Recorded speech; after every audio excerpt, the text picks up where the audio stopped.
welcome to another episode of Random Thoughts, the podcast. It's your boy Julito, and I'm excited about today's episode. I was just telling my fam here that since I met him, he's been nothing but a stand-up individual, one of the most talented people I know. He's an actor, a comedian, a playwright, social commentator, a father, a husband, an all-around amazing dude. Welcome, my brother Felonious Munk in the building. Yo, son, you could come to all of my comedy shows and do that intro? Do that the whole joint, the playwright, the father, the husband. That's flames. That's flames. Anytime, my brother. Yo, thank you for being on the podcast, man. How are you? How have you been through this quarantine, through this 2020, this crazy ass year? What's been going on with you, fam? I'm people say I'm blessed and just good to be here, y'all. I'm gonna keep it a buck. I have probably financially could be better. I dropped a lot of money like everybody did, but I also, residuals hit I don't have any complaints financially, but I do have, I haven't been able to do stand-up since March. And for me, we were talking about pushing content out. That's where I get off. That's where I can go and, I just had a thought. I was thinking about how if you get COVID, you got to tell everybody, but you ain't even get get busy with them. At least if I got an STD and I call you until you get checked, I busted one. You probably busted one. If I call you and tell you I got COVID, nigga, we just sick. That ain't, you know what I mean? So yeah, this is different. It's a lot of shows that got shut down. For Life was like, you know what it's like to be on a show that got some bounce, and then all of a sudden you go from I'm grinding to, I know who you are. You know what I mean? I'm going to joints with my son. We went to a Black History Month program, and this lady said, "Yo, ain't you the Muslim dude from the 1-2 thing?" I'm like, "Oh, okay, that's what we doing, right? Okay, all right, I'm with that." So now, when I'm doing stand up, the clubs is calling me. I'm like, "Yo, this is my rate now." And they like, "Yeah, I'm with it." And I'm like, yo, with it? I just threw that number out there. I should have went higher. So, but the ill part is right as that's happening, COVID hits, right? So these quotes now is just that was cool that I got them to say yes to it, but I'll never see that money. We gotta, so, season 2 is whatever. A lot of shows we were just, I literally just said before we started recording, it was a lot of shows that didn't get, pilots that didn't get shot. So hopefully some of that work comes back around. And, other than that, I haven't caught the cocoa. I didn't get the cocoa. I didn't get the cocoa. I didn't get a panty check. No stimmy hit me, whatever. No stimmy checks hit me. But my kids are healthy. My wife is good. You know what I mean? And that's all you can hope for. Nobody dying. That's it, bro. And I'm super happy to hear that, my brother. You talked about For Life. Of course, we're gonna dive into that. But bro, I want to start with the beginnings for you. I wore my White Sox hat. You know what I'm saying? In support of you being here. But it started for you in Chicago. And it's interesting. These last few days, Monk, I've been really researching and diving into the Chicago scene. For me, it started for the loss of King Von. I didn't know him personally, or I really didn't even know his music, but I was interested after he passed to check out because a lot of people were really hurt behind his passing. And in researching, I saw the scene, I saw all of what was going on out there. I'm watching these podcasters and bloggers kind of exploit the Chicago crime scene, and I've been really engaged and enamored in that world. But for you to have grown up in Chicago, to have been I came in up Chicago. There. I came up there though. I came up in New York. Yeah, I've been in Chicago 7 years, but I've been in this scene. This is where I pop. You know what I mean? It's like imagine if you did 5 movies and then you did The Wire. People were like, oh, so that was your first. You're like, no, that's not my. But me and Roy Wood Jr. had that conversation. He was like, I always thought you were from Chicago. I did too, bro. You know what I mean?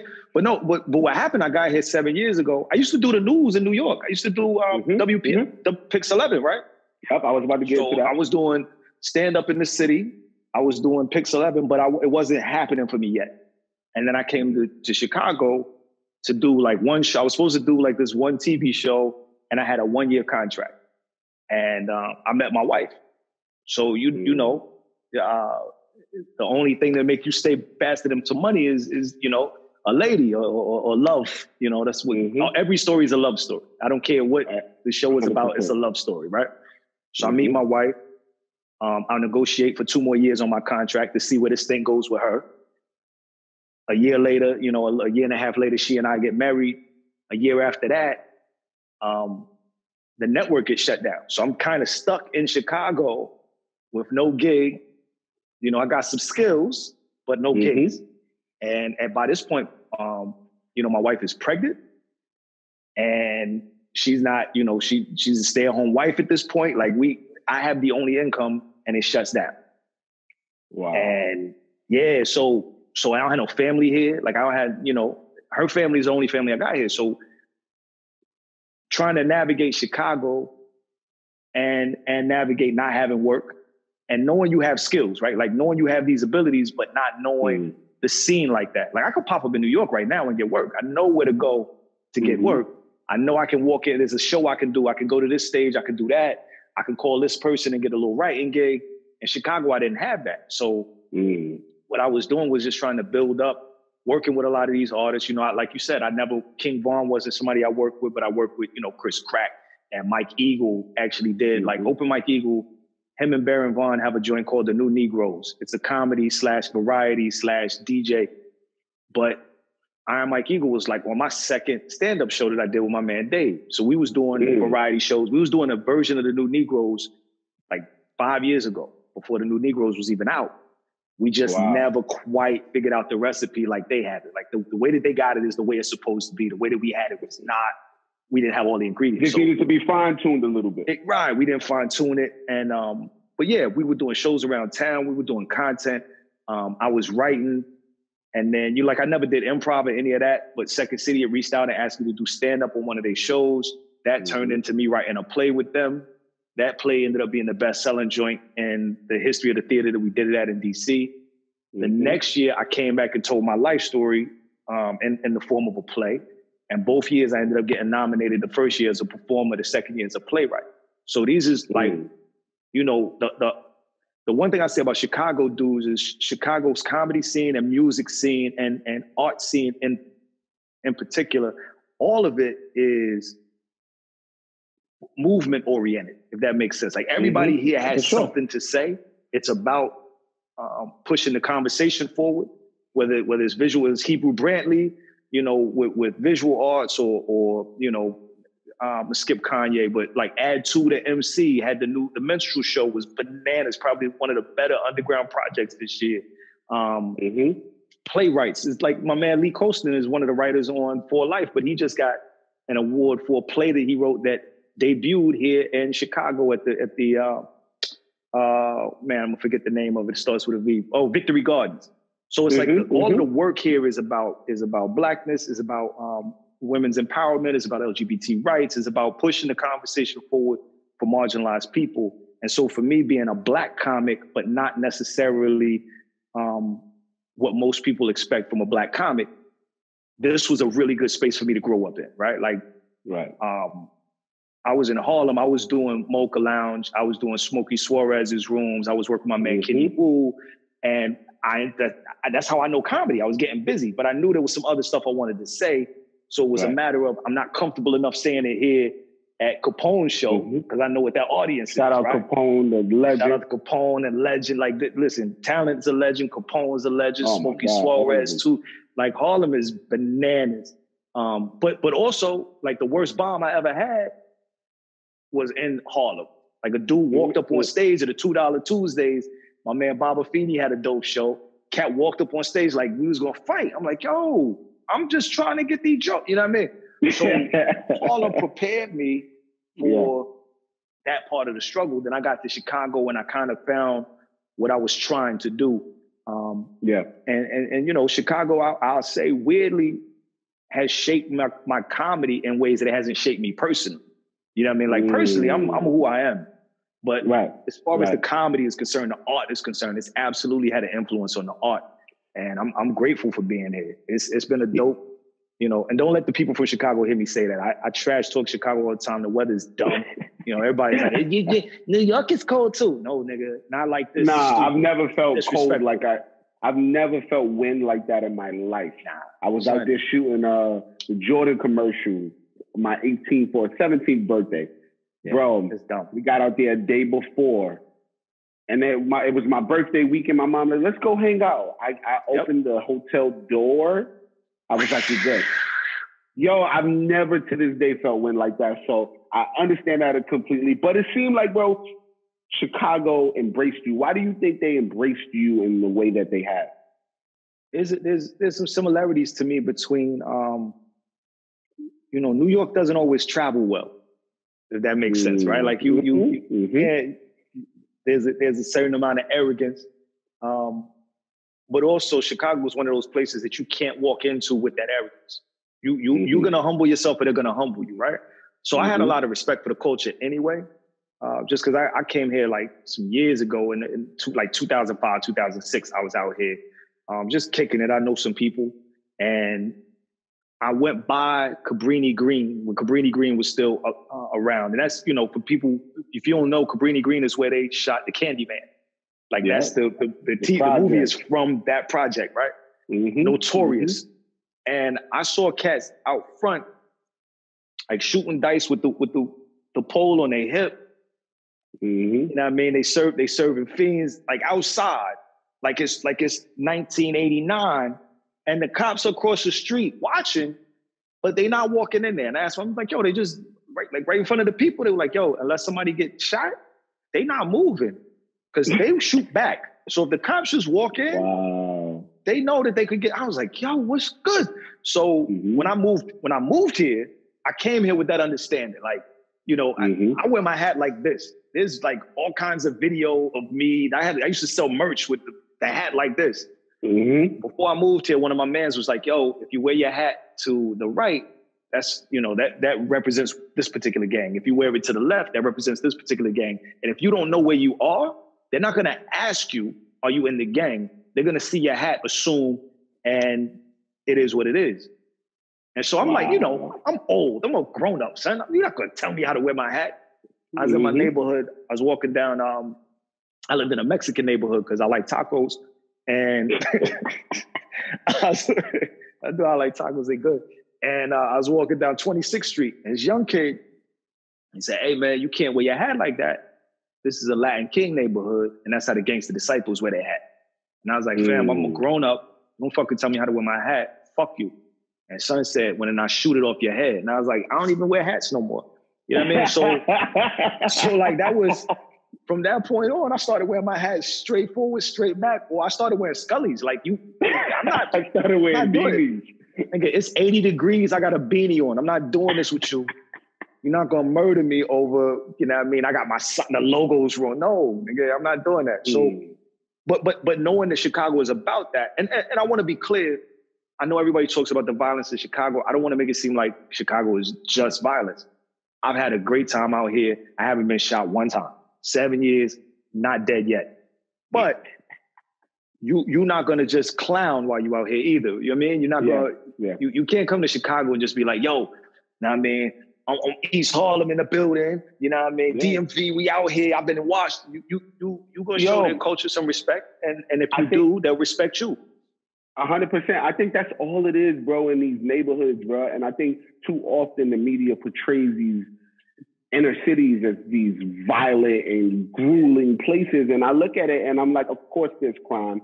Of course there is violence in all of the cities and in white neighborhoods, right? It's not, violence isn't gender or ethnicity based. Violence is just violence. And I think in our cities, though, it's a little gender based because it mostly be the niggas. We be doing this shit. I mean, not niggas like black people. I mean, men. Yeah, of course. But yes, I agree with you. But you know what I'm saying? It doesn't have a face. Absolutely. It doesn't have like this, right? And respect. Just respect the space you're in. And I think times has changed also. I mean, you did talk about like wearing your hat to the side, also color banging, all of those different aspects of the game. It ain't what it really used to be. Nah, you know what I'm saying? It's a lot. So you know, I'm secretly old. Like a lot of people don't know, I'm an old man, and I came up in the crack era, like not the rebirth of the crack era when you had cell phones. I came up in the hit me on my pager. I'm in the alley, you know what I mean? I'm in the vestibule when you come in. That's how you get your work. Wow. And so I remember New York, 1990 was the year I graduated high school. That's how old I am. I don't tell people I'm like old. I was born in 1990. You know what I mean? So like, yeah. See what I'm saying? So I'm the year you were born, New York had 2,000 murders. Wow. That's the New York I grew. That's what I'm familiar with, right? I'm familiar with you getting money over there. I don't want you to get money over there, and I'm not going to talk to you about it. So pop, pop, pop, pop, pop, pop, pop. Like that's what's happening, right? So you know, and they made movies about it. You know, all of the paid in fulls, all of that's from that era. DC was crazy. I remember going to these Greek Fest and Virginia Beach and all of that, and people was getting money, but people was also getting murdered. What we're dealing with now, even now, Chicago had 580 murders. Chicago had 600. Chicago was getting 900 murders, 970, 980. This is less than what that was. All of this is political talk, right? Obama's from Chicago. So anybody get murdered in Chicago, that's Obama's fault. 4 years after Son left office, we still talk about Chicago. You know what I mean? Per capita murder in this place. Detroit is this. It's those are Democratic cities. Fam, those are cities that don't have resources. Those are cities that they took mental health facilities out of. Chicago has a lot of murders in some places because they don't have triage units close to where people are getting shot. You can bleed out in 5 minutes. So if you get shot and it's a 30-minute ride to the hospital, which it should never be, you can bleed out. You're not dying. So you get shot on the north side, you're going to survive. You get shot on the south side, you're going to die. That's how it ends up happening a lot of times. And that has nothing to do with race or ethnicity. That has something to do with cities intentionally keeping resources away from people who are Black and brown. 100%. It's a whole lot better in other ways. 100%. I was thinking it just you just brought to my attention. We don't even have, for the most part, recreational centers anymore in our neighborhoods. We don't have, like you said, they've taken out the mental health facilities out of the space.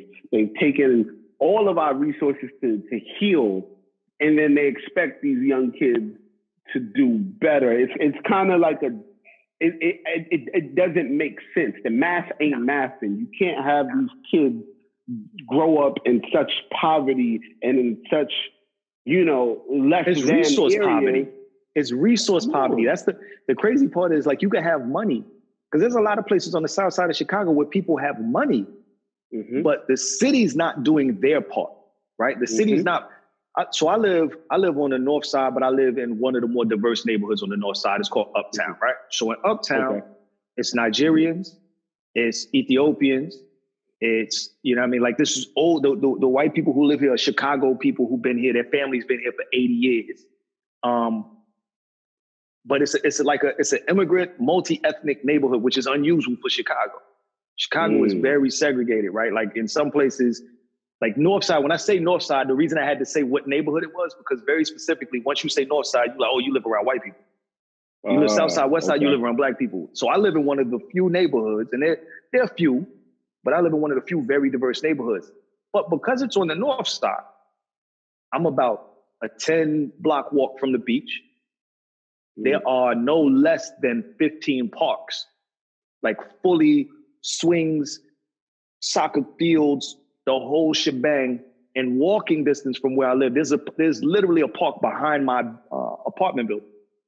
So my son can walk over there to the park. We walk 3 blocks that way. There's a different park with a different set of, there's another park going that way. There's a YMCA type that way. All of this is here. All of these resources are here, but I can go on the South Side and not have those resources. That's not Black people's fault. That's not brown people's fault. That's the city putting resources in one part of the city and not having it in the other part of the city. So yeah, if you I tell people all the time, the way I could tell whether or not the city is invested in your neighborhood is trash cans. Like if you ever been to Harlem before they started doing what they did to 2/5, right? Before the Whole Foods, before the Starbucks, before there's no trash cans. It wasn't a filthy city. It's not a filthy part of town, but there weren't trash cans on every corner. It was like everything looked like 25th and Lex, right? Like everything looked. Everything. I told somebody it was like we used to have security at the Pathmark. They were like, "You had security at the grocery store?" I was like, "Fam, yes, absolutely." And so when you see trash on the street, because of that. Yo, not to cut you off, Monk, but yo, that goddamn Pathmark on 25th and Lex. It still look like The Walking Dead mixed with The Wire right now. Son, it's cold. I'll tell you how ill that little section is. So when I worked at Pix 11, I lived like in East Harlem, like right maybe 3 or 4 blocks away from that stop, right? So I would walk over to the stop. You know, it's a quick bop if you take the 4 in from 25th to Grand Central. And then Pix 11 is like a block and a half away from Grand Central. Right. You got a Chase Bank, a Popeyes, and a Pathmark right there. And you got probably 25 to 30% of Harlem's homeless, disabled veterans, mental health patients, heroin addicts who just left. They got kicked out of the facility or whatever, because the facility's right there on Madison, right? So you got Madison, and then you got a methadone clinic across the street from a school, a block away from a church. Like that's all happening together. So, but they had resources, and I saw it starting to change, right? I remember coming back after I'd been in Chicago for a couple of years, and I remember seeing like sections. I was like, yo, this is clean. They refaced buildings, but that wasn't what caught me. It was, yo, where's the trash? And it was, and then you look on the corner, there's a trash can there. The city cares about you. If the city is expecting tourism, if the city expects people to come and visit, they put trash cans up. It's not that Black people are dirty. If you don't have anywhere to throw your trash, you're going to throw your trash somewhere. Every predominantly white neighborhood I've gone to, I'm not talking about nice neighborhoods. I'm just saying they're white. Right. There's a trash can on every corner. The neighborhood I live in ain't really, it's not like a wealthy neighborhood. It's okay. We all right. You know, I'm a CD level TV actor. You know what I mean? Somebody might recognize me. Somebody else might, you know what I mean? I'm not recognizable in the mask. You know what I mean? That's famous. I'm not going to lie. I'm a little recognizable. I'm about... yeah. But niggas spot me in a mask though. I'm not gonna lie. It's scary. It's scary as fuck though. Yeah, but you see, I'm one of those dudes that the most recognizable thing about me is what the mask covers. Everybody knows the beard, but the beard you can't see it in the mask, right? I'm not gonna lie, your eyes. You got very specific eyes, my nigga. That was a very gangster compliment. Hey, I ain't gonna lie, man. You got very specific eyes, my nigga. I'm just saying, fam. Like I would notice your eyes if I'm in the street. So that's a very masculine compliment. Yo, my nigga. Your eyes, very specific, son. Very specific, man. But yo, Mug, you've been in the game almost in I would say as a creative, I believe almost 10 years, correct? Yeah, December 19th will be 10 years. It's my anniversary's coming. Wow, almost 10 years. But it started for you in the comedy world. What was the driving force from you leaving your 9 to 5 and jumping into comedy headspace? I was selling cocaine again. I always say it straight up like that because I don't know if I dance around it gets weird. So I was back then. I was in the car business. The car, 2008, 2007, 2008, the economy went crazy. And I was doing finance for a car dealership. If you do finance, the economy directly affects how many loans you're able to give, right? So before the economy goes crazy, I'm giving loans out left and right. We selling 100 cars a month. I'm financing 35, 40 of them, myself. I'm 15 to 20 grand a month. I'm eating. And then the economy crashes and I go from, $180,000, $200,000 a year to 30, but my bills ain't changed. So I'm making 30, 35 grand. I got an S-Class. I got a 7 Series BMW. I got a 3-bedroom condo that I got to pay for. I got a daughter now. I got bills. At the time, my child support was $1,000 a month for one kid, plus my mortgage on my joint, my car note, my whatever. And now I'm making the same amount as, I don't even know who was making that money. Like I could have got any job making basically $14 an hour. So I go from $200,000 to $14 an hour, but I still got the same bills as I had as a person making $200,000. And I tried to find, some second jobs and whatever. But at some point, I reverted to what I knew. And, I knew a dude who knew a dude. And anybody that works in retail, they got to stay up late. They got to be up. They got to be positive. They might do a little coke. So I knew the dude who knew the thing. And I got the, my boom. And I mean, if you know, you know. So in 2010, January 2nd, literally the day after New Year's, I got arrested and I got charged with a gun charge. And I'm already a felon, right? So I'm not even supposed to say gun too many times in a row. I might get arrested, right? So when I get arrested, I think I'm going to jail immediately, right? I'm like, yo, this is it. I bail out. I call a lawyer. The lawyer like, son, I don't know what to tell you. Like, nobody else was in the car. The gun was found in the car. The cop says it was in plain sight. I know he lying, but also you can't go on court and say he lying, Your Honor. The gun wasn't in plain sight. It was under the thing, because now you admit and you know it was under the thing or whatever. So for a whole year, I'm pushing the case back. I'm fighting. I'm trying to figure out, finagle or bagel. I'm gonna get out of this somehow, but I can't. I didn't think I was gonna beat it. We're gonna keep it a buck. I was ripping and running up and down the East Coast from Boston to Atlanta, spending money, tricking off, just pissing my girlfriend at the time off because I was doing whatever. I think I was messing with the chick across the street, and my girl found out. Like I wasn't even. People were like, oh, you look terrible. Yeah, I was reckless. I was pretending. I literally would walk out of my front door, look back to see if my lady was looking out the window, take a loop around the block so I could come back in the backside of the apartment complex across the street. And it wasn't because I didn't like the chick, because it had nothing to do with her. It had everything to do with, I think I'm getting ready to go to prison. I'm embarrassed because I'm going back. And I feel like I'm supposed to be smarter than that. In the process of me fighting that case, you know how we chop it up. We've chopped it up. Like we sat down and just, 100%. Just in conversation, because it's funny, right?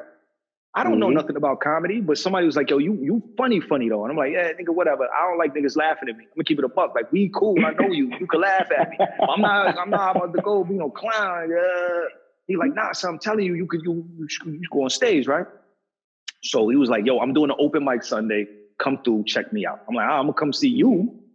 I'm not going on stage. So I go, I watch, son, and I'm like, yo, I like what's going on, right? Like, this is one of them real open mics too, not a comedy open mic. Like, it's a rapper, two singers, a poet. They don't know what like. One time they nod their head, the next time they snapping, and then they laugh. It's a lot happening. There's a lot happening. I go up. So I go in. My man, he knew too, so he funny, but he ain't figured it out yet. But I see him working. I'm like, yo, I see what you're talking about. I get it. And the next week I tell everybody, yo, I'm about to make my comedy debut come through. Some people got people. I was one of them people, like I told people I was gonna do comedy, and like 30 people was like, yeah, hell yeah, that's a good idea. You smart and you funny, this is gonna be great. And they all came out, and I was terrible. But I didn't know I was terrible. And my friends didn't tell me I was terrible. These niggas lied. They laughed at me. But all I remember was that feeling of saying something into the mic and people laughing at something that I thought of. You know what I mean? There's something different about that feeling. Like, I've heard musicians say, like, people rap or whatever, going down the street and hearing their own music coming out of somebody else's car, or somebody's playing a song or whatever. That's a different feeling. You influenced somebody's day in that way, right? When you're on stage and you say something into the mic and the people laugh at the thing that you thought, like, this came from my head and I put it together this way. And when I said it, nigga, that shit worked. Oh shit. And that was December 19th, 2010. So keep in mind, I'm going 11 months now fighting this case. That was the first time I felt good. Wow. And in 11 months, it was the first time I was like, oh shit. Wow. I'm not this charge. I'm not this case. I'm not this person. There's a whole world that exists where because none of these people know anything about me having a kid. We fucking in this moment. You just 2 months later, I beat the case. Like 2 months later, I remember walking on stage that night and sitting in the car with my lady, my man Jonah, and this dude named Zoo. And I remember sitting with them and I was like, yo, I don't think I'm going to jail. And they was like, nigga, you gonna run? I was like, no, nigga. Like they thought I was gonna jump bail and just like, yo, I'm out.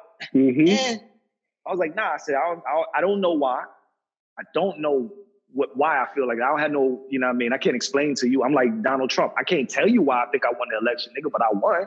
Fuck you mean? That was me. I was like, I don't know why I'm gonna beat this case. You know, I probably shouldn't, but I am. And so it just so happened that like right around that time, they had changed, they had a precedent in the case similar to mine, where a dude was standing on a gun. They had arrested him, he was standing on the gun, and when they moved him away in the handcuffs, they found the gun. They charged him with it, and the judge was like, did he acknowledge the gun was there? They said, no. Did he admit that the gun was there? No. So how do you know it was his gun? We're like, well, he was standing on it. It's like, yeah, but if he was standing on a tree, does he own the tree? Like, you have to prove that he knew the gun was there. If you can't prove that he knew the gun was there, it's not his gun. As it used to be, if he should have known. That was the rule. And the law was called constructive possession. You don't have to physically be touching it. You just need to be aware of it. Right.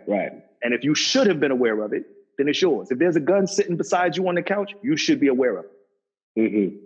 But that's not the law anymore. The law now is, did you look at it? Did you touch it? Did you point it out? Did you say to them that you knew it was there? No? Ain't your gun then, nigga.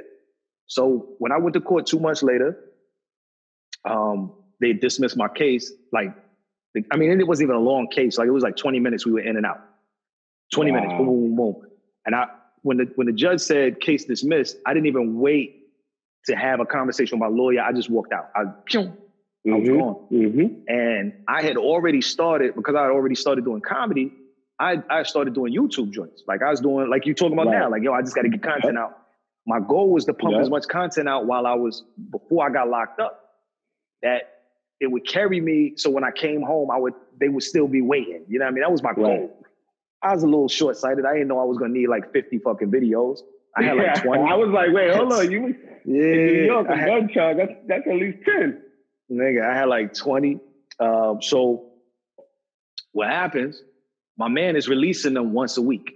The dude who was recording for me, he was releasing them once a week. And the day after I beat my case, WorldStar picked up a video. And it did like 80,000. I didn't know nothing about inflated numbers and all that weird shit back then. And WorldStar counting every time you were on the page. I didn't know none of that. All I knew was I was doing 12 to 1,500 views per video. And this one had 80,000. And all of a sudden people was on Twitter like, yo, this nigga Felonious Munk is funny as shit. The Stop It B shit is funny, nigga. This shit is hilarious. Stop it, B. Stop it, B. I'm like, yo, what the fuck is happening? My man calls me. I'm asleep because, you know, the best sleep you get is either after you get caught doing some fucked up shit where, all right, well, I got caught now, or after you beat some shit. So I pretty much came home, I ate good, you know what I mean? And then I slept like 24 hours. My man calls me the next day, like, yo, get up. They talking about you on Twitter. I was like, oh, nigga, I'm a real nigga. Fuck Twitter. He's like, nah, nigga, positive. Like, they positive. I was like, oh, okay. It's good shit. Yeah, I'm thinking he like, yo, they talking about you on Twitter, your dick pics leaked or some shit. I'm like, I ain't got time for that. So I get on and everybody's like, yo, this video is funny. This is crazy. And that ass from February of 2011 until November of 2011, it was like every month something would go viral. Like I would do 4 videos and one of them would do numbers. And then in July, August, the end of July, I did a video called Pay Your Bills on Time about like the debt ceiling or some shit. You know, you know how niggas sit around and talk about politics when we talk about politics, like niggas talk about politics, right? I'm not right. Well, you know the macroeconomics, Julito. Okay, so if you're combining macroeconomics and microeconomics, the customer, but nobody gives a shit. But we were talking like, yo, nigga, how the fuck you get to a debt ceiling? That shit don't even sound right. Debt ceiling, nigga? You telling me you spent all your money and now you gonna ask me for more money? How much money did you spend? $16 trillion? Nigga, get the fuck out of here. You can't have no more money. Right? So that was the video. It was me talking to you about the debt ceiling. That's how that shit, but that shit did like 3 million overnight on some crazy, like, I'm not a famous comedian. I'm not even really good at comedy yet. I'm getting there. But that video did numbers.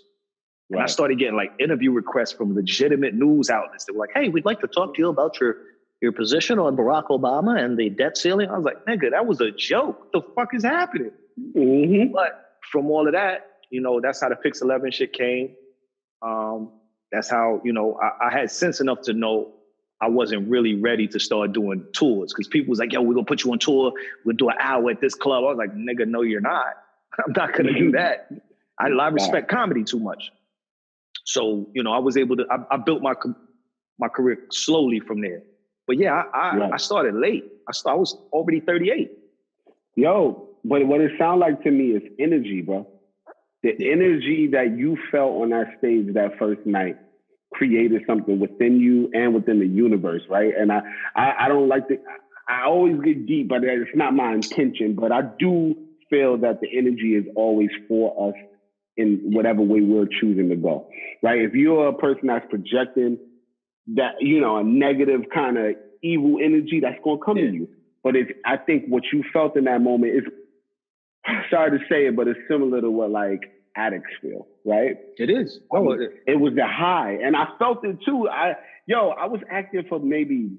So I got chills right then thinking about it. Like that ass got right then you mentioned it, and I was like, yeah, that's what it felt like. Yeah. I need to go and do that. I need to feel that again. I need to get back. Mm-hmm. I tell people all the time, early in my career, I would go up on stage, get off stage, and then like, yo, I need to go back up on stage. Like, nigga, you just did a set. Yeah, I gotta. That's why New York comedy is better than everywhere to me, because in New York, 100%. You could do a set at 7:30, another set at 8 o'clock, another set at 8:30.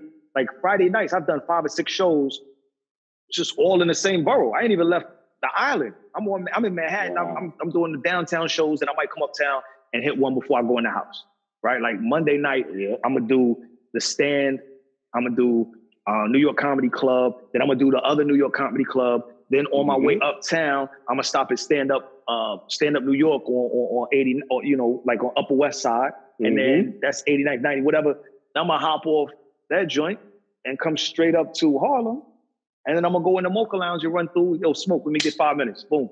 So I've done 5 shows. I fed that beast. You know what I mean? Because you got you can't. You gotta feed.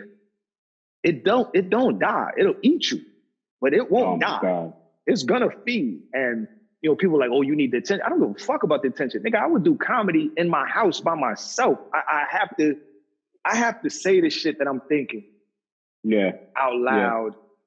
And I have to figure out a way, you know, writing plays helped because it gave me another outlet.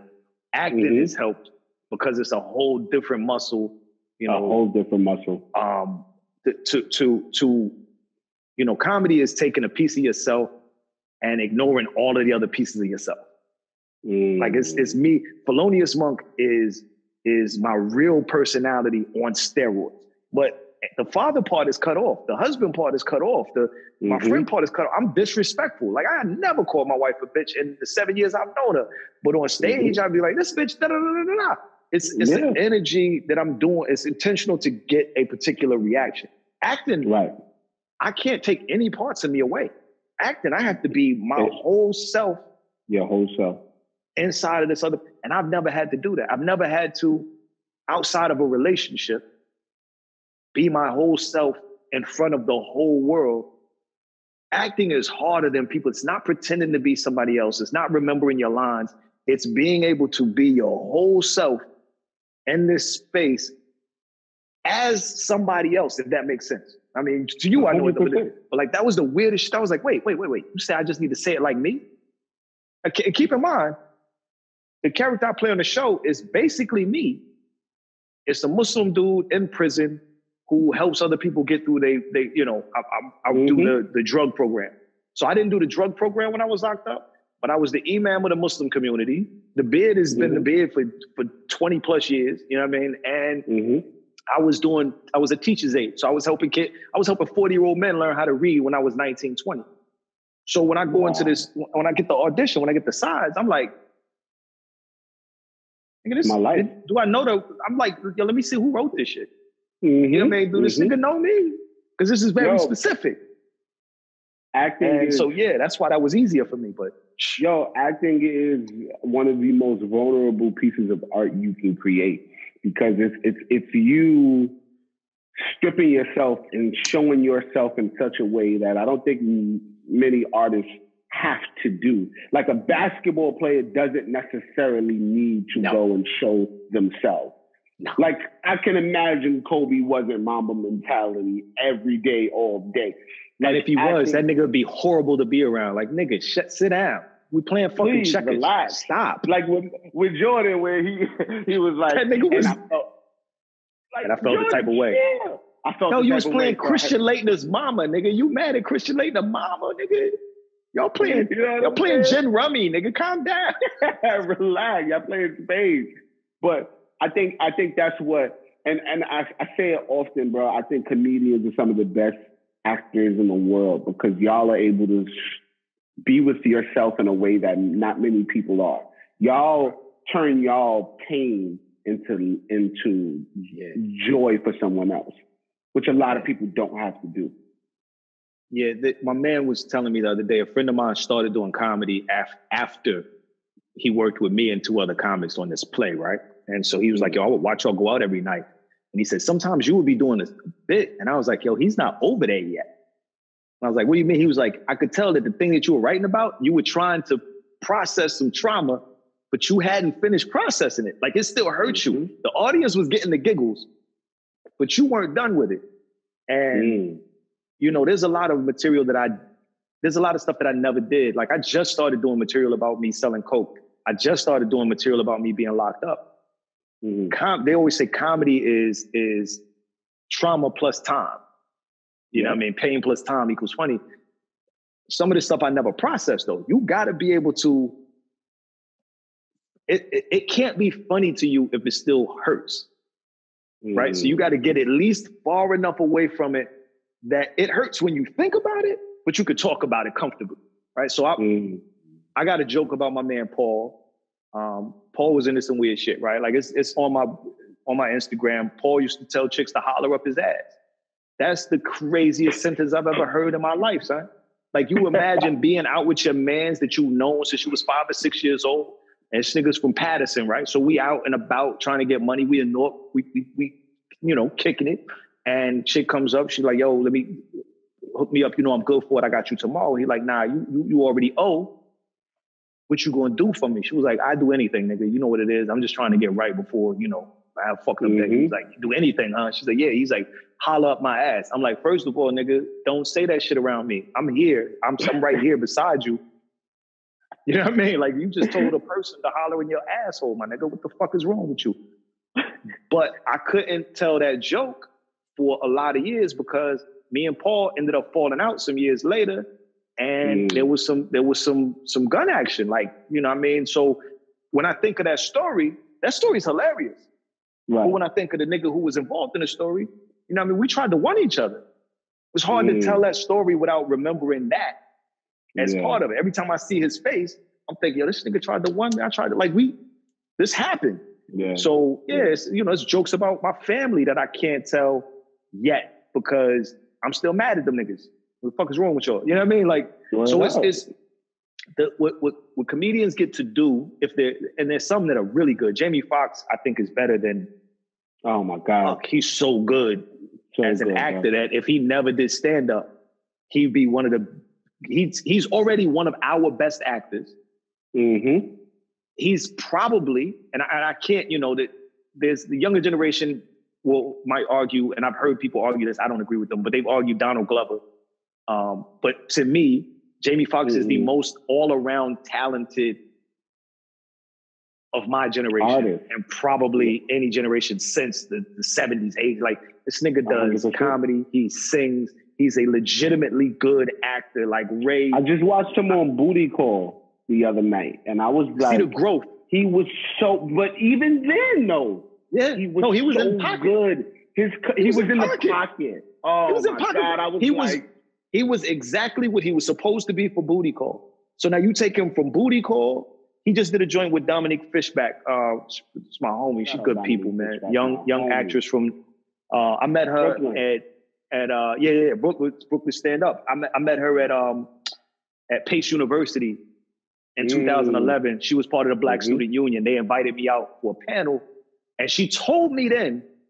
She was like, yo, let me get your email. I'm working on this play. If you in town, I want you to come see me in this play. And it's turned out I wasn't in town for that play, but I kept my eye on. I followed her, and she was like, yo, I'm gonna be an actress. I'm gonna be an actress. I'm gonna be an actress. She was the first person that I heard say that and do that. Keep in mind, when I first started doing comedy, acting wasn't on my radar. I wanted to tour. So I watched her in that movie. Jamie Foxx is crazy in that movie, right? Jamie Foxx. Let me say something really quick about Dominique also. Y'all, I'm going to have her on my show soon. She's shooting a new movie, but I am going to have her. But she has one of the most brilliant pieces of art I've ever seen. She does this one-woman play called Subverted. I heard have about you seen it yet? Seen oh, you haven't. Oh, my God, Felonious. She plays like 15 characters. Oh, my God. She's so ill. And they're saying she may get nominated for an Oscar for this new joint she's doing. I could see it. Listen, she also is kind. Oh my God. And there's, that doesn't do shit for you in this industry in that way that it does in almost every other industry. Like being decent in every walk of life is good. It doesn't really matter in the entertainment industry in that way. Right. But it's a good feel. Like Haas is good people. Like, I remember meeting you. You was like, yeah, my dad. I was like, nigga, who the fuck? I know your father. He was like, yo, Haas, my man Haas. I was like, oh, Weebay. Yeah. Oh shit, that's you. Like I knew who you were, but I didn't know who you were. And that connect because I'm old. And old people be like, yeah, this nigga look familiar. Fuck, I know him from. Oh shit, yeah, that's that nigga. Okay, all right. So, but yeah, look, Hassan, good people. Like, you don't have to me, I wasn't a good dude when I was hustling. I knew I had more money than most of the people. Like I had your rent money on me all the time. You know what I mean? That was my walk around money was 25, 5, whatever, you know what I mean? I was good all the time. So I wasn't that respectful. The power dynamics was so different, right? After I beat that case that I got in comedy, and comedy humbled me, because you're going to fail. Even now, I might murder for 2 months straight. And then one night I might go out and I don't have it. I got the same jokes, the same energy, but the crowd, I'm not connected with the crowd for whatever reason, right? Like you and your lady been together forever. You still, there's some days where you're just not on the same page. You're not leaving her. She's not going nowhere, but everything she say annoys you. Everything you do annoys her. I've been on stage and you're doing the same thing you did yesterday. Why is the way I pour my orange juice so fucking annoying to you today? I'm just pouring orange juice, nigga. What the fuck? She's like, it's because, nigga, you do that stupid thing. Why you put the top face down on that? It's got the counter germs on it. You got to put the fucking counter germs back on the... Because she had a bad day or you had a bad day. I've been on stage after murdering. I've had weekends where the first 3 shows, boom, boom, boom, boom, boom. And that 4th show Saturday, I don't know if I'm saying the words out of order, nigga. Like, am I speaking French? Nothing's hitting. And comedy humbles you in a way that like, ain't no second takes. Like in acting, you're like, yo, okay, you didn't get that. Can you do this for me? Can you give me this? You know what I mean? And even in acting, I've had days where the niggas asked me 12 times to give him this specific thing. And I'm like, I don't know if I have that specific thing. Like, I just ain't got it. So being humbled really changed. Being in this particular industry changed who I was as a person in that way. It humbled me in a way that made me appreciate other people's gifts, right? So when I meet Hassan, and I'm like, yo, this nigga is probably the most famous dude in this cast. And he's playing, we guest starring. You know what I mean? His Sean Ringo played, like he's on a BET show right now as a series regular. He's also, like, this is Suge Knight from Notorious, and this is this dude from this movie, and this is this dude from this movie, but he's playing a CO who's got just a couple of lines per episode, right? This is the nigga from Pulp Fiction. Shit. So, like, all of this is happening. I'm looking around like all these niggas is legitimately famous people. And, some of them was behind me on the call sheet. Like, we would joke about it. I was like, yo, I'm 12. They're like, you 12? Shit, I'm 32. Nigga. Because it's a big cast. But you know what I'm saying? Yeah, it's a huge cast. But nobody had the ego because we all know this is up and down, right?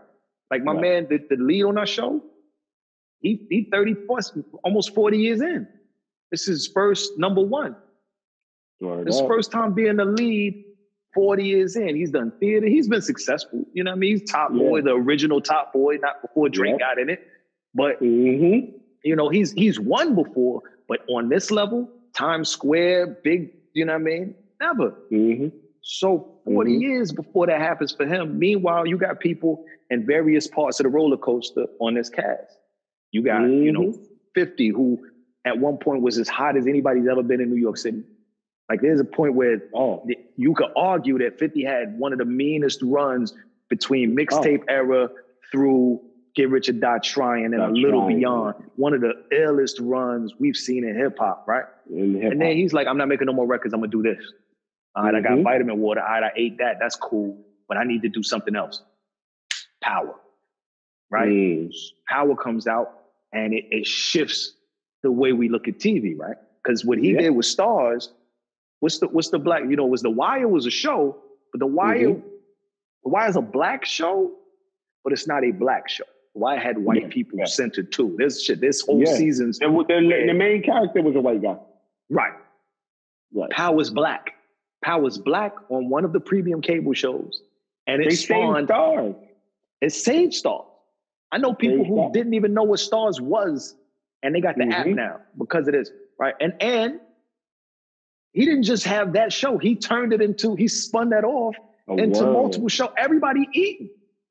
Everybody. And because of that, when this show comes up, when For Life comes up, and they're looking for somebody to make this a little more authentic, they call 50. This is your producer. I want him. 50 is the dude who's going to help me sell this to the masses because they're not going to believe this coming from us. This is going to look like some performative white people doing white people shit, trying to make black people think they're down. We need somebody authentic. Not just somebody authentic who understands this industry. Do you know how much of a transition that is from 50 to go from I got shot 9 times and I talk a little Southern because I came over my mouth all the way to this is the nigga that you want as the face of your ABC show franchise? Nigga, really? So yeah, this industry has made me real. Like right now, I'm in a limbo space. I'm not going up. I'm not going down. I'm good. You know, I'm still shooting episodes of season 2. You know, I still got money coming in from. I just voiced the documentary that aired in like all the major stations in New York, in America. It's ABC, LA, Philly, whatever. It was a documentary about race and things that black people have to process that white people never have to deal with. Dope-ass documentary. We talk about potential Emmy type shit for the show. But I'm not as hot as I was in March when the show first aired and my first episode drops and people are like, "Oh nigga, I thought you was on the show. I didn't know you was on the show."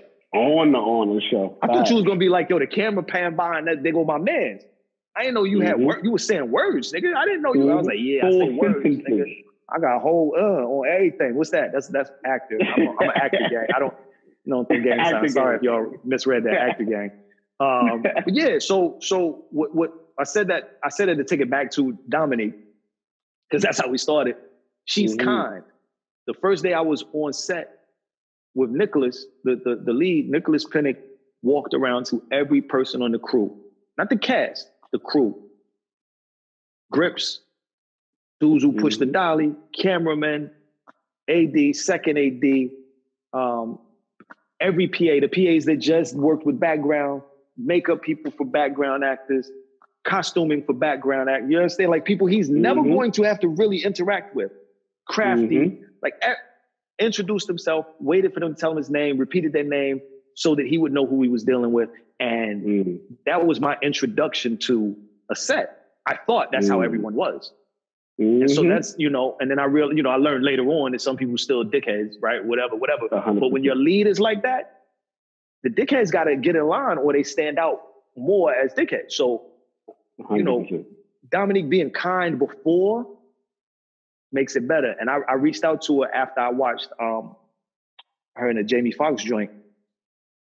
And I just reached out. I was like, "Yo, I'm very proud of you. You know what I mean? You told me you was going to do it." She was like, "Yo, I didn't even know if you remembered me." And I'm like, yeah, that kind of humility is hilarious to me because she's not forgettable.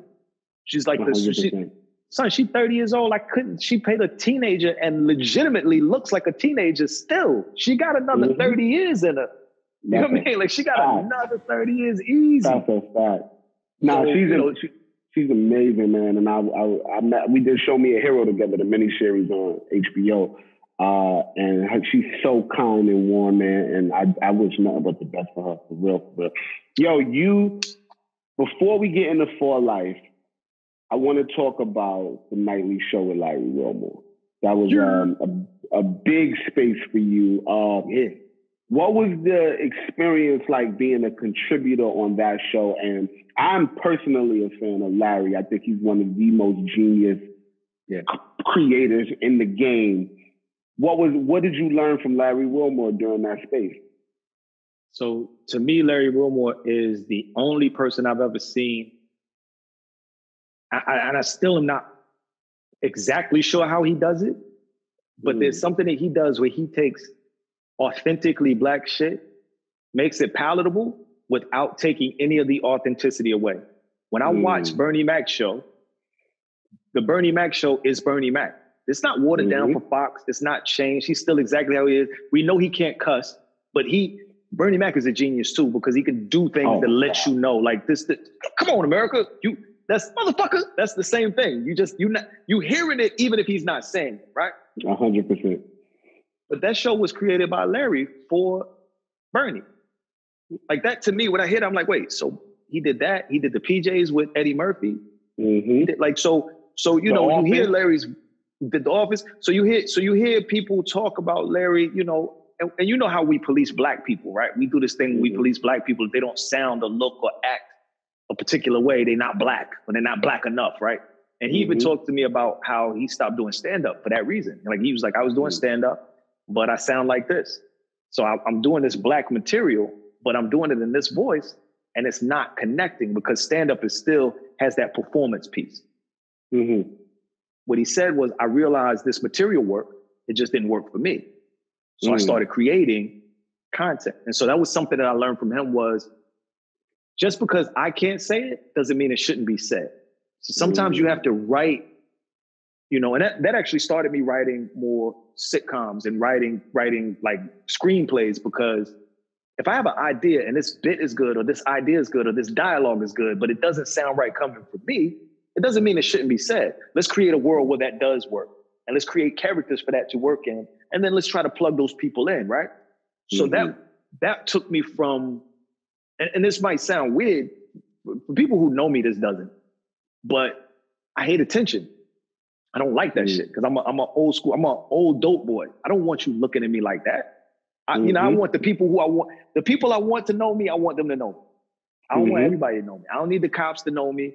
I need you to know me because you need to buy Coke, and I'm the guy who's got the Coke. I need you to know me because you sell Coke and you got better prices.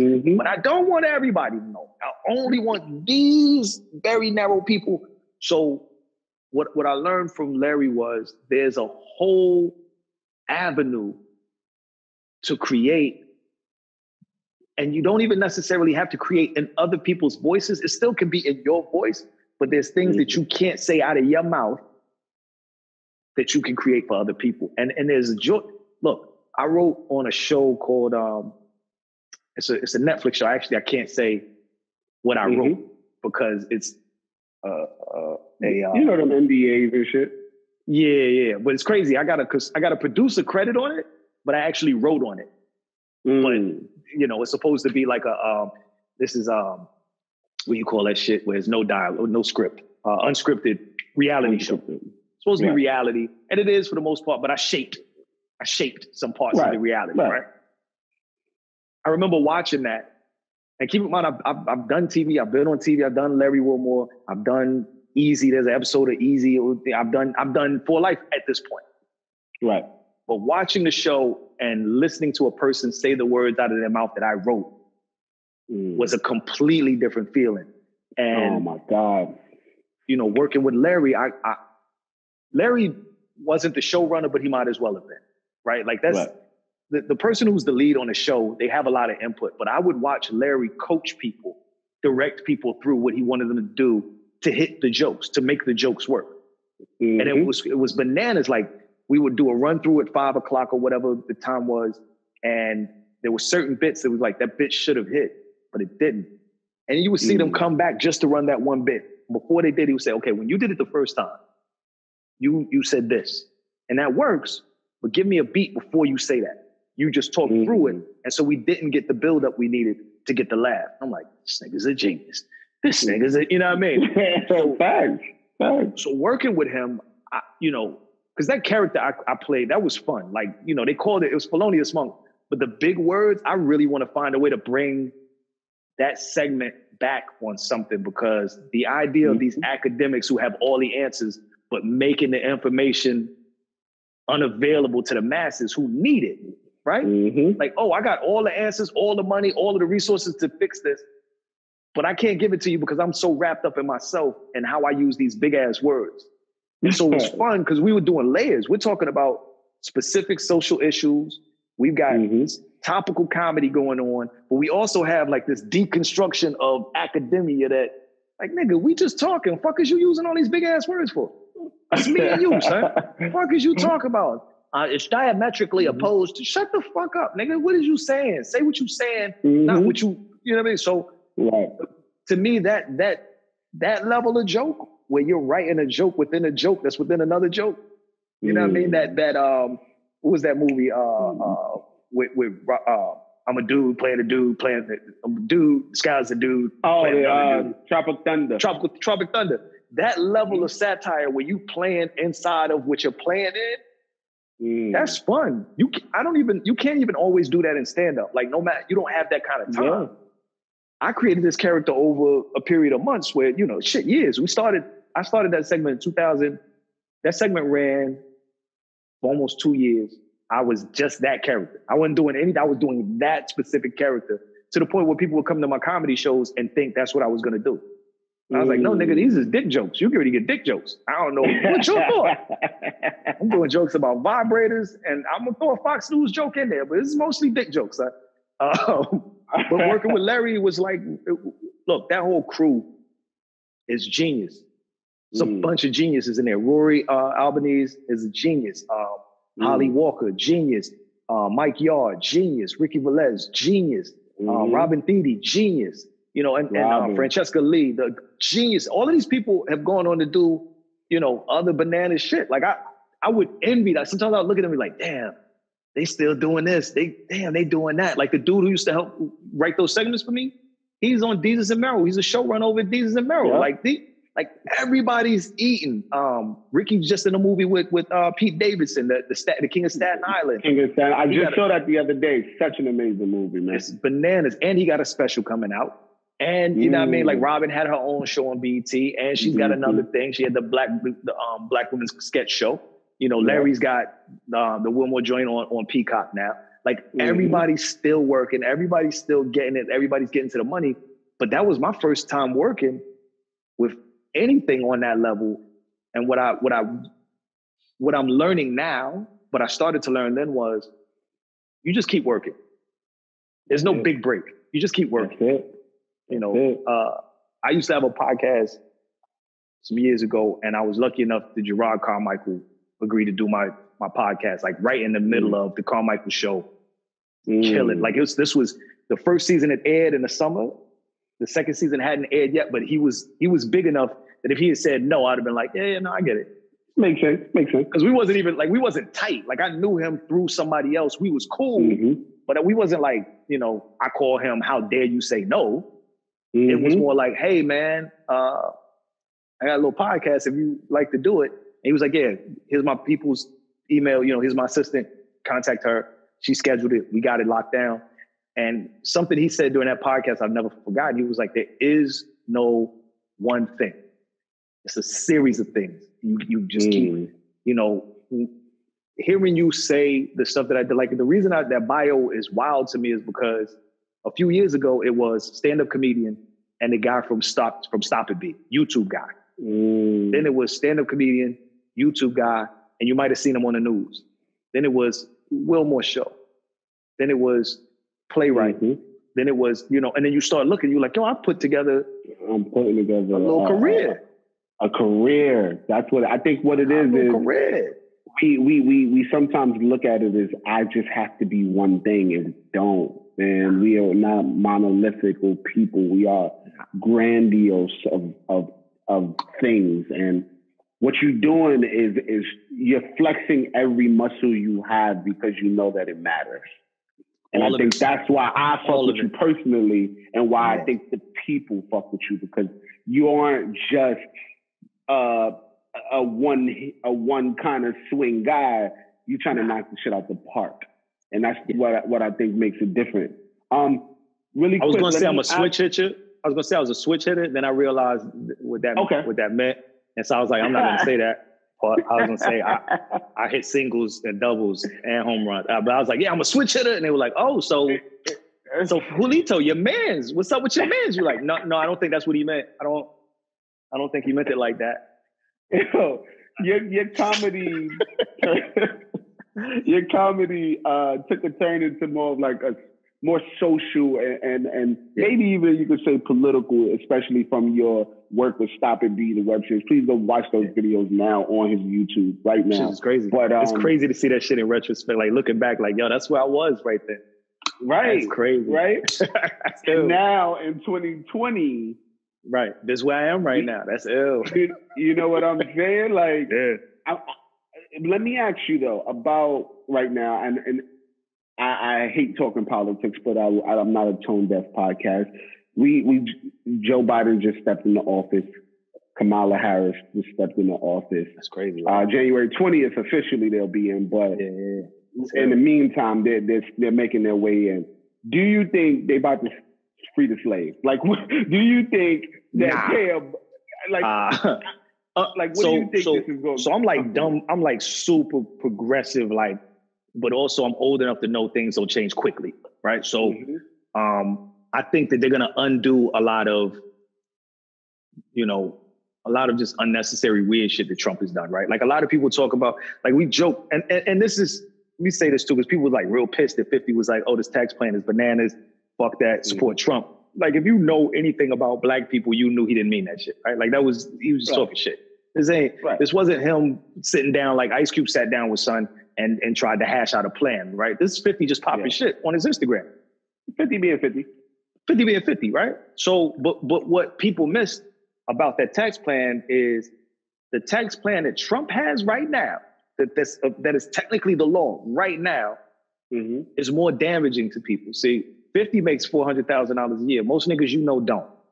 And when I say most, we're in an industry where more people make it than in most in traditional industries. And still, most people we know don't, right? Like the lead definitely does. My number one does, but not the 10. You know what I mean? Not the 20, not the me. I'm not making 4. You know what I mean? So that tax plan wouldn't have affected me anyway. The tax plan that does affect me is the one that Trump already installed. Anybody who makes under that amount, by the way, your taxes are going to go up starting January 1st of 2021. If you make $75,000 a year, your taxes are going to go up January 1st, 2021. And then every 2 years, they go up again and again and again for 10 years. That's the tax plan, right? Everybody was, and that's messaging, right? That's the Republicans doing a really good job of messaging. Joe Biden's going to make you pay more taxes. Nigga, Trump is already making you pay more taxes. You just didn't know it because he gave you a stimmy in the middle of the summer, right? But he gave you a stimmy because the fucking country shut down because his dickhead didn't listen to the doctors when they told him what needed to be done. So I end up talking politics more than I want to because this shit directly affects family, right? Like I got family with pre-existing conditions. The ACA goes away, they could lose their insurance. They no longer work, they're retired. So it's not like they can even get insurance any other way. If their insurance drops them, they're likely to die because they won't be able to afford medicine. So I could be, I could not, I don't want to care. I got a 4-year-old. What world is this nigga gonna grow up in, right? My wife is a stay-at-home mom. Are we gonna be able to continue to afford to do that shit as things get, Right. I hate politics. I hate discussing it. This shit's not fucking fun. Niggas is dying. People was getting bombed. You know what I mean? Fucking weirdos is out there shooting people up because this dickhead told them that Black Lives Matter was a terrorist group. This shit's terrifying. By the same token, I think what you're going to get with Joe Biden and Kamala Harris is a shift back to what it was in 2015. which is going to feel better, right? Because it's going to feel familiar. It's going to feel less chaotic. It's going to feel like something we're familiar with. And so it's like going back to your ex-girlfriend. You know, it was problems, but at least I know what she's about to do. I know, oh, she doing that stupid thing with that. She doing this. She about to say some stupid shit, right? We about to argue. But I know how this argument ends. She gonna be mad for a minute, and then she gonna fry that fish I like, and we're gonna fuck, and it's gonna be good, right? That's what we're gonna get with Biden and Harris. The problem with that is that wasn't a good relationship either. You know what I mean? That's why you left her. Because it wasn't a good relationship. The problem is you left her for a crazier chick, and now you're like, yo, I just want to go back to the crazy I know. For me, I want a better relationship. You know what I'm saying? I want a relationship that's healthy. I want to stop arguing about dumb shit and eating fried food as a makeup. And, you know, no, giving me head doesn't make up for you slashing my fucking tires. That's weird. Yo, this is a weird ass relationship. Let's get in a situation, you know what I mean? Like I gotten deeper into politics just because I started to become aware of exactly what's being done. Like they're talking now, Amy Klobuchar is going to be the person who they want to make the attorney general, right? The attorney general is the highest lawyer basically in the country. Right. Amy Klobuchar had an opportunity when she was in Minnesota to charge the man who eventually killed George Floyd. 2005, he caught another charge, same type of situation, same scenario. He a horrible nigga, murdering niggas out there. And by the way, when you get away with some shit, it makes it easier. I tell people all the time, the first time I sold coke, I was terrified. I thought I was going to jail. Like you were like, the cops see me. Nigga, you were selling a gram, calm down. But you're terrified because you know it's wrong. But then you get away with it. But once you get away with it, nigga, nothing gonna happen to me. Now I'm fucking, you know, I'm DMX and Belly. Look at me. You know what I mean? I'm smoking weed. I'm speeding past the cops. They ain't gonna do shit. That's me.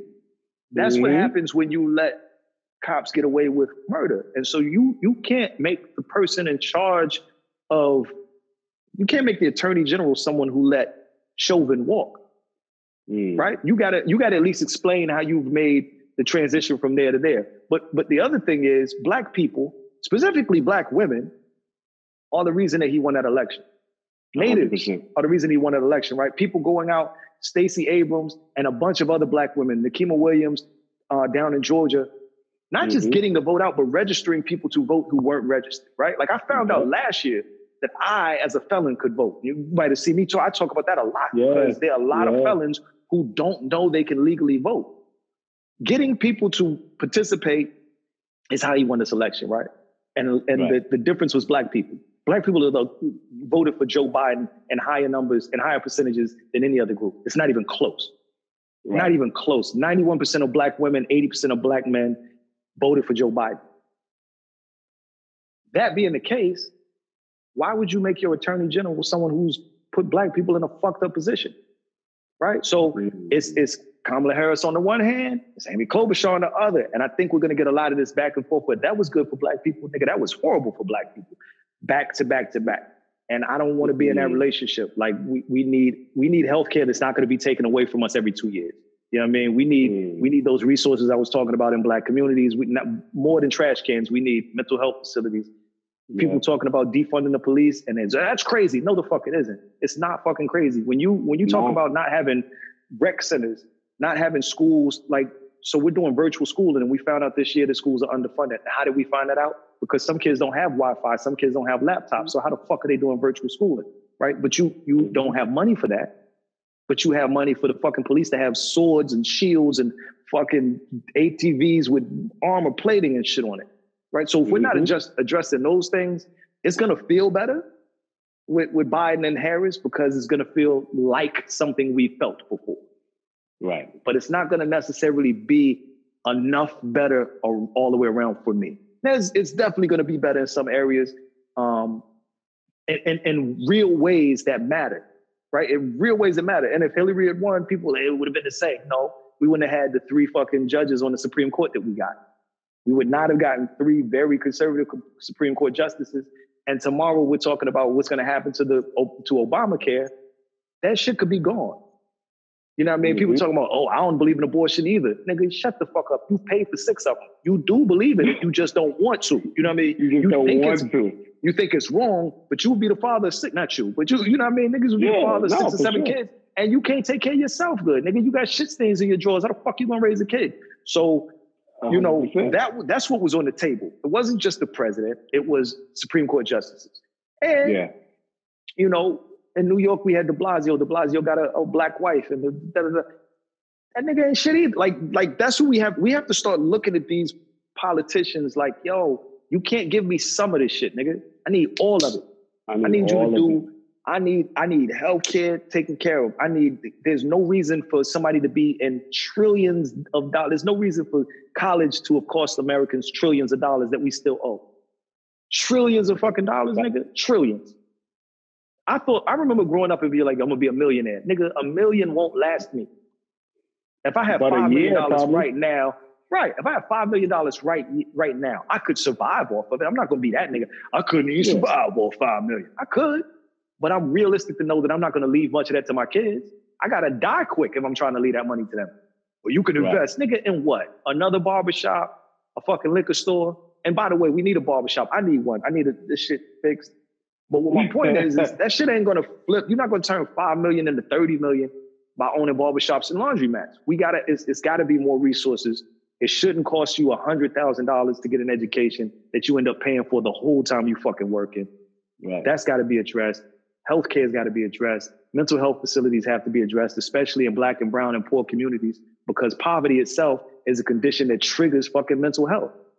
Right? Like you poor, you starving, there's a reason that drug addiction is so high in poor neighborhoods. And by the way, we don't use drugs at a rate any higher or lower than white people in nice neighborhoods. The difference is they have facilities. They'll disappear. They'll fucking go to the fucking treatment facility. You won't see them for 2 months. What happened? Oh, I went and got shaped. Nigga, you went to get clean. You went to get clean. You don't know a lot of Black people who, you might know a lot of Black people who had addictions. They beat their addiction by beating their addiction. They stopped cold turkey at some point. They hit rock bottom and was like, fuck it, I'm gonna get clean. But they didn't go to treatment. They didn't have a family that was able to put them in a $15,000 treatment facility. So when we're talking about what they can do on a federal level with resources, what de Blasio could do on a city level with resources, those are the things I'm thinking about. It's gonna go back to what it was in 2015. And I know how to function in 2015. But it ain't gonna be the future that we need. We need the 2025. We need that, you know what I mean? Like, yeah, my kid's going to college and I know when they graduate, they're not gonna have to work for 30 years doing some shit they don't want to because they owe the government and they owe private lenders, right? They're gonna be able to live, and we're lucky. You know, our blessed luck, the universe doing what it needed to do. However we see it, we are able to do something that doesn't kill us to do. Yeah. It's not soul-sucking work for me. I get to go on stage and make people chuckle. I get to act in TV shows that people would hit me up like, yo, I cried when you didn't get out. You know what I mean? I literally cried when the judge did, like I was hurt for you. And I was like, yo, I'm a person, man. I'm a character. I'm here. I'm still here. I'm right here, my nigga. I'm good. That was TV. When Will cry because his daddy ain't want him, that's not true. Daddy, he got a real good relationship with his real daddy. That nigga was trifling on TV. Ben Vereen ain't shit. But I met Ben Vereen and I was walking down. I was in Midtown headed to the train. Actually, it was like the day I was leaving. So I was headed back uptown to a people's house, right? And I walked by this dude. And you know how you walk 3 steps and your brain goes, hey, nigga, I walked by, I was like, hey, that nigga left Will. And I turned back around. I was like, I said, yo, I know what it is. You know what I mean? Ooh, just be real quiet with it. You know, he was like, yeah, no, nice to meet you, yada, yada, yada. He took the flick or whatever. But it's crazy to me that we get to do what we get to do. Yeah. But because we get to do what we get to do, a lot of people think we shouldn't care because we're blessed individually. And that's why shit gets fucked up. Because it's not just about me, right? I'm not gay, but gay rights affect me because I got 2 kids. And as much as I'm like, my kids ain't I don't know what my fucking kids are going to be. My youngest is 4, my nigga. That nigga grow up and be gay as a motherfucker. What I'm going to do? Hate him? No, I want that nigga to have the same access to everything in the world that I had. Everything. The nigga want to get married. He want to have kids. He want to do everything he want to do. I want him to have the ability to do that legally, and I don't want nobody to keep him from working or having a place to live because of it. Right. Period. I don't, and even if he's not my kid, like that's how I think. I always think if it was my kid, how would I feel? Okay, boom. So if it's not my kid, I should still feel that way. If it's not my kid, I should still care. I should want you, and black people of all people, we should know that. Like we've had every right we have in this country, somebody had to fight. There's literally nothing that black people are free to do that there wasn't almost a war for. Like our freedom, there was a fucking war. That allowed us to be free. Just to be free, nigga. Like not to be rich, to be free, to not have a nigga whip us for not going to work. Right? So then suffrage movement comes. Niggas was getting lynched for going to the polls. Niggas was getting lynched for voting. I get that some people feel like voting doesn't matter and it doesn't have an impact and both sides are wrong. But I have so much respect for the franchise that people who went before me and everything that they went through to get to that point. And some didn't make it. We always talk about, black people survived a lot. Nigga, a lot of them did not. A lot of black people didn't survive for us to be here. Emmett Till didn't survive. Medgar Evers didn't survive. MLK, they didn't survive. So when I think about what my obligation is, I might not be obligated to be Malcolm X. I'm not obligated to necessarily put my life on the line, but I am obligated to do what I'm capable of doing, right? So I hope it's better. There's some progressive shit in their platform that I'm kind of hoping that they stick to.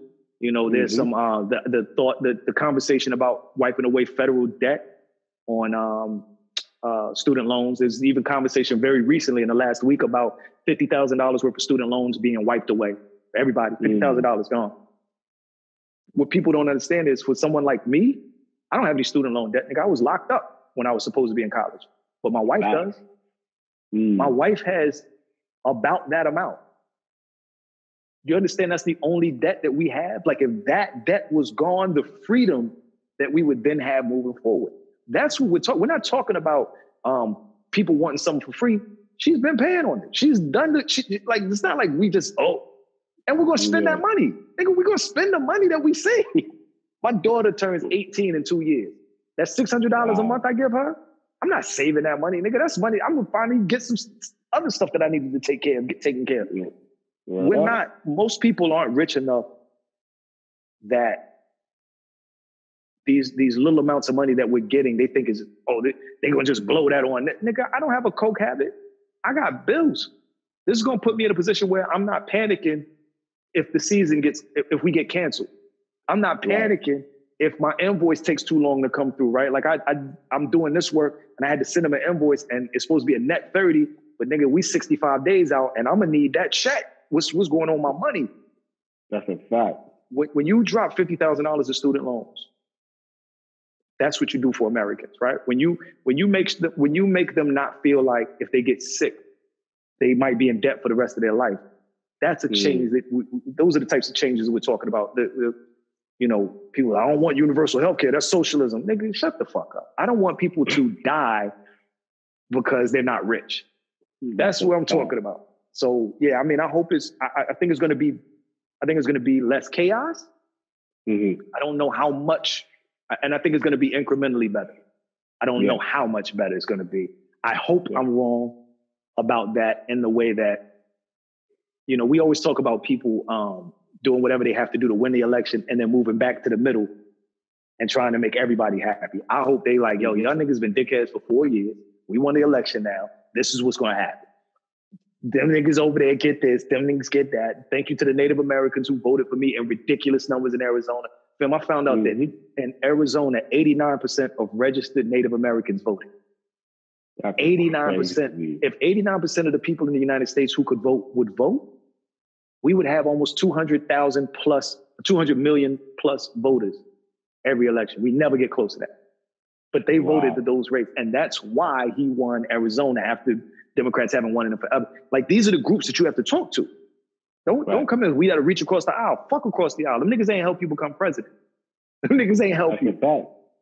Go down there in Georgia and ask all of those black women what they want. And then make that shit happen. Go to Arizona and ask the natives and First Nation people what they want. And then make that shit happen. And then give them some more because the country has fucked them over from the very beginning. You know what I mean? Go down to Miami and find out what the fuck happened with the Cubans. Niggas, find out, like, that's how you govern. These niggas not trying to win. I'm trying to win.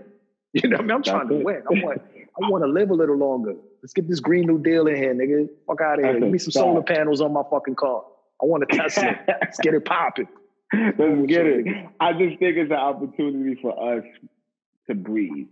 We haven't been able to necessarily breathe in a specific way for the last 4 years. Absolutely. What Biden and Kamala is going to do is give us space to be, and whether they look out for us or not, I think we're going to be able to just have a chance to grow without a fucking dictator holding us down. And I don't know when this is going to air, but we still going to have to get through this. And this nigga's going to have to either concede or be yanked up because he's still being a dick. Now, I'm not going nowhere. Like, nigga, you lost.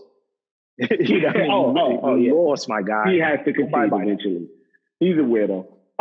This will air the day after we get to see the first episode of For Life Season 2, November 18th. What time? 8 p.m.? 10 p.m. 10 p.m. With the last show on of the night. So you'll be in the bed with your boo. You'll be booed up right there. Mm-hmm. Boom. Go to the, you know what I mean? ABC. I'm sure the first episode is intense.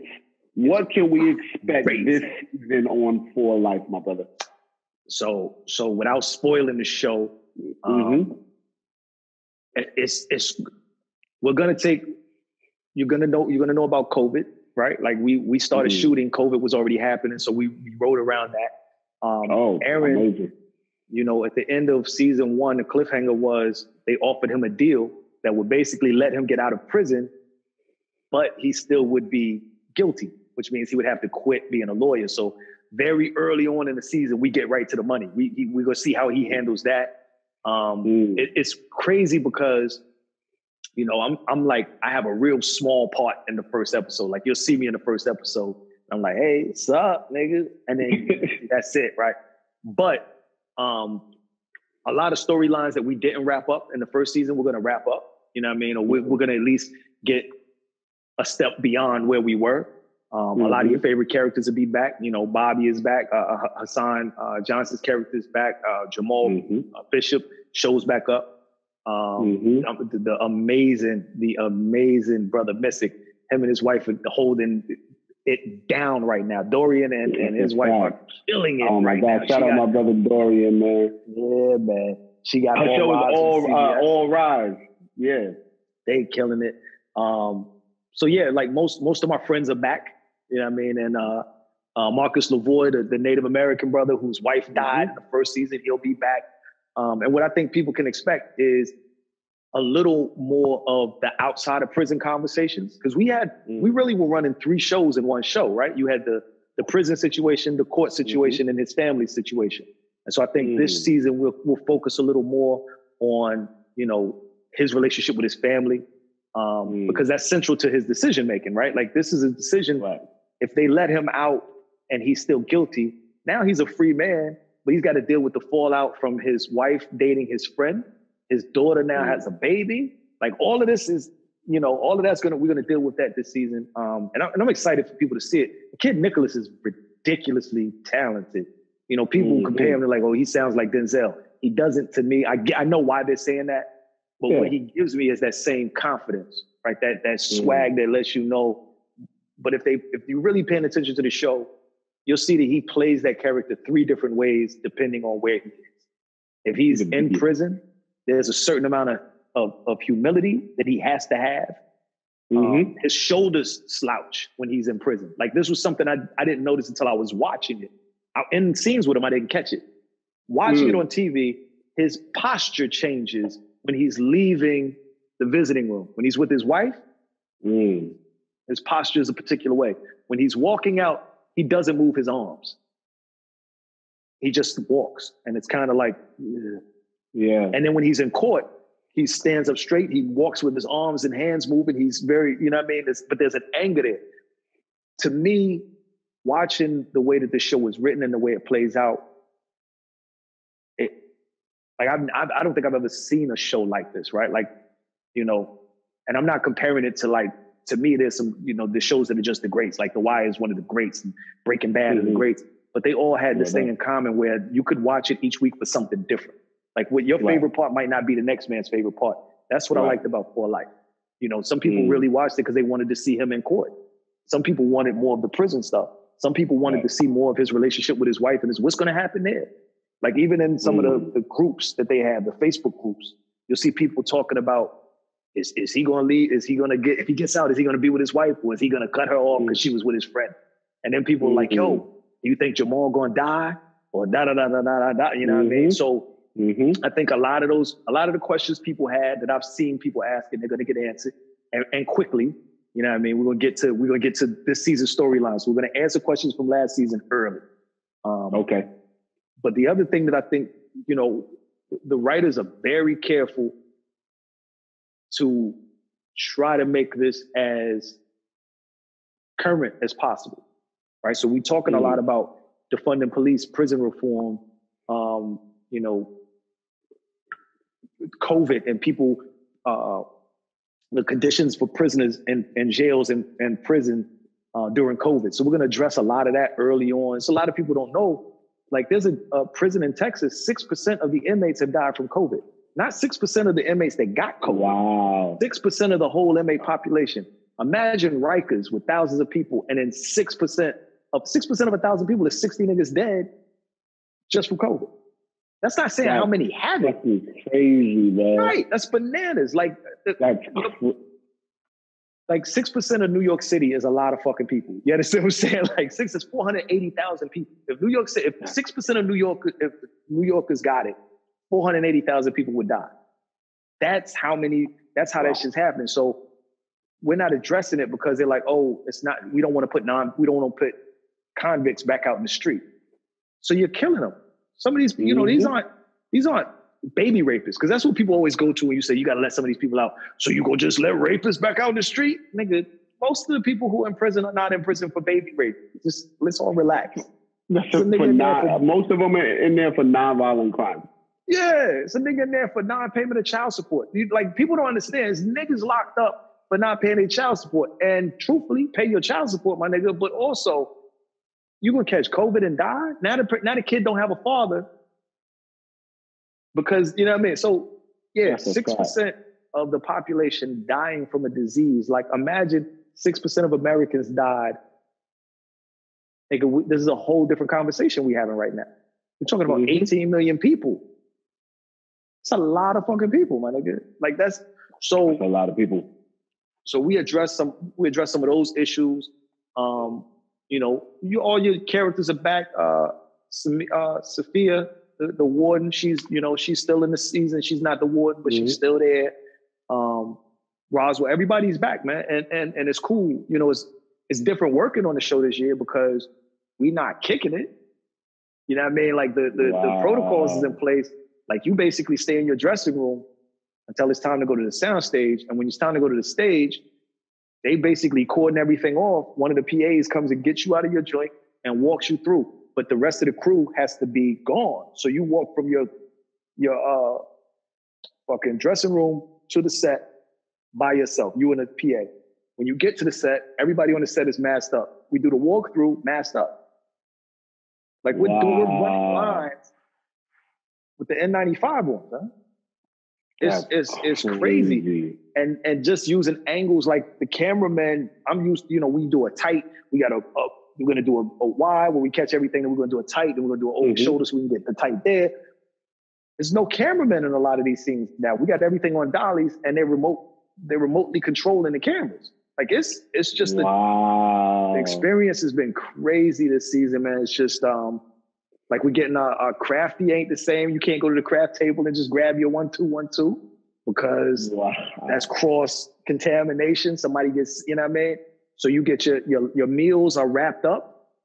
Everything is brought to you. It's wrapped in cellophane and all that. Like, yo, y'all don't have lunch together?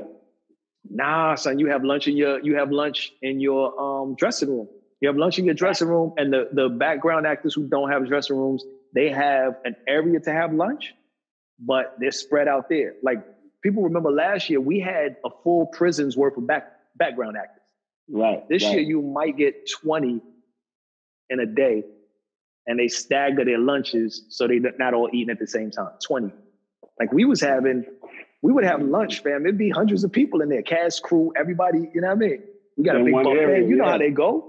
Yeah. Mm-hmm. I remember the videos y'all posted and shit. Son, ain't no buffets. Yeah, last year was crazy with Ha. We had Mr. Commodore, Ha Davis. We was in there wilding. This year, jokes is not happening. We texting each other jokes. Hey, nigga, yo, you wearing the same costume from last year, but you done gained 30 pounds. You need to go get resized, big nigga. Hey, is them your personal socks or is they the costume socks? Because they got holes in them. Nigga, tell them niggas get you some real shoes. You know what I mean? So it's different, but I think it comes through in the show though. I think in that way that COVID hit, the way the show is gonna pop is gonna kind of hit like, yo, this is what they're dealing with. This is what's happening. Like we addressed COVID in episode 1 off rip. Wow. We're not gonna play with you. We're gonna let you know this is a current ass show. And I'm glad we're doing it. I'm glad we're dropping in November 18th because, you know, last year we dropped in February. It's still this year, but the last season dropped in February. If we waited until February, who knows what condition the world is in. We had to move quickly on this. So we shot episode 1. That's gonna happen. We already ready. I'm shooting episode 206 this next week. So that's where we are in the season. So the show will air, but we're still. Why are you still shooting it? Yeah. I'm excited about it. Yo, and I'm so happy for you, my brother. You know what y'all. I got so many friends on the damn show at this point, and what y'all do with For Life is really amazing. It's really one of my favorite shows on TV right now. If you haven't seen it, please go and watch For Life. Felonious, my brother, yo, thank you, bro. Thank you so much. Please support this man, y'all. Please support his work. Just send me money. Don't just send me money. You don't even have to support my work. Go fuck the YouTube shit. My Cash App. I post that shit on it. You know what I mean? I send on the link. You can post it on we got to crowd fund my life, nigga. I'm starving out here. I'm skinny again. It's crazy. My brother, where can the people find you? And do you have anything else that you want to let the people know that you got coming soon? Yeah, you could find me all over. I'm on the social medias at Felonious_Munk. It's FELONIOUS_MUNK. That's Instagram, Twitter, whatever. I just shot the documentary. I think you could go to. You might be able to go to ABC7 app if you're in New York, but wherever you are, just look it up. The documentary is called Our America Living While Black. Check that joint out. It basically starts at the beginning of life for a Black person. They talk about disparities in healthcare for Black women who are birthing kids and what happens to kids from that point all the way to death. So, the documentary is bananas. It's some stuff that Black people, I think, already inherently know, but it puts some statistics to it. It puts real numbers to it, and it puts science behind it. So, a lot of Black people have been gaslit, and we think that the shit we like, I know that this is happening to me, but I can't prove it. The documentary offers a lot of that proof. So go check that out. I'm not doing as much stand-up because niggas is dying, but I'm supposed to be doing a celebratory 10-year anniversary show at Zany's in Chicago the week of December 19th. I'm doing 5 or 6 shows that week at Zany's. So if you're in the Chicago area, come out, fuck with the kid. But wear your mask. Don't get me sick because I got kids. I'm all they got. Their mom is cool, but come on, it's me. She all right. She cool, but it's me. You know what I mean? So yeah, do that. Follow along. You know what I mean? I basically when shows open back up, I'll post when I'm doing shows.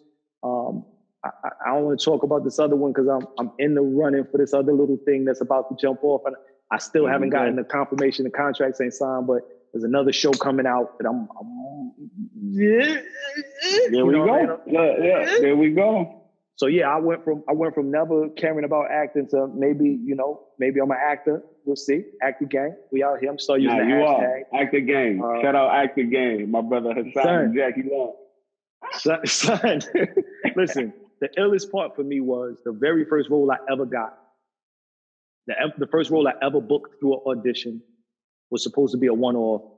And I think this is my 9th episode that I'm about to shoot. There we go. Which is crazy to me because, again, I am a funny nigga. The acting part was like, I always had a respect for it because it's difficult.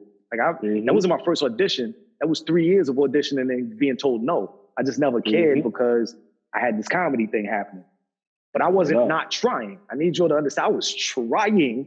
It's hard. It's not easy. And you got to have a certain look for certain roles. And, you know, I was stubborn. I wasn't cutting my beard for you'll be a co-star. Nigga, $1,500? I'm not cutting my beard. Fuck you. So we was going through all of that. And, you know, the way the universe works, I got a gig where they wanted me to have the beard.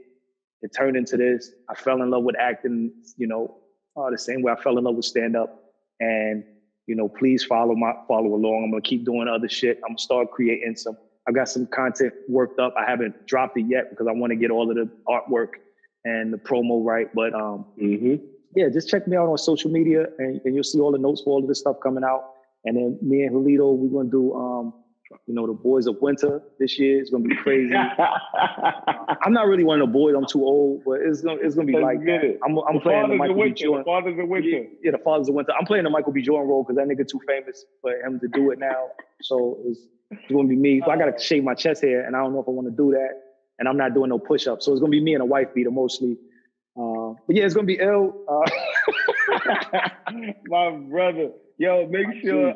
Again, my brother, I appreciate you. You're one of the most creative people I know, one of the most talented artists I know out here. Please support him. Follow me at I Am Julito. Follow the podcast on IG at Random Thoughts Podcast. Follow us at patreon.com/Random Thoughts with Julito to get some more dope, fire, exclusive content. And if you want your question to be, we didn't do it this week, but if you want your question or thought to be the thought of the week or the question of the week, email us at randomthoughtswithjulito@gmail.com. Felonious, my brother, so much love. Please send love to your family, to wifey and all that. I'm going to see you when you out here. Hit me when you got some free time, when you back in the town. Always love, my brother. Appreciate you.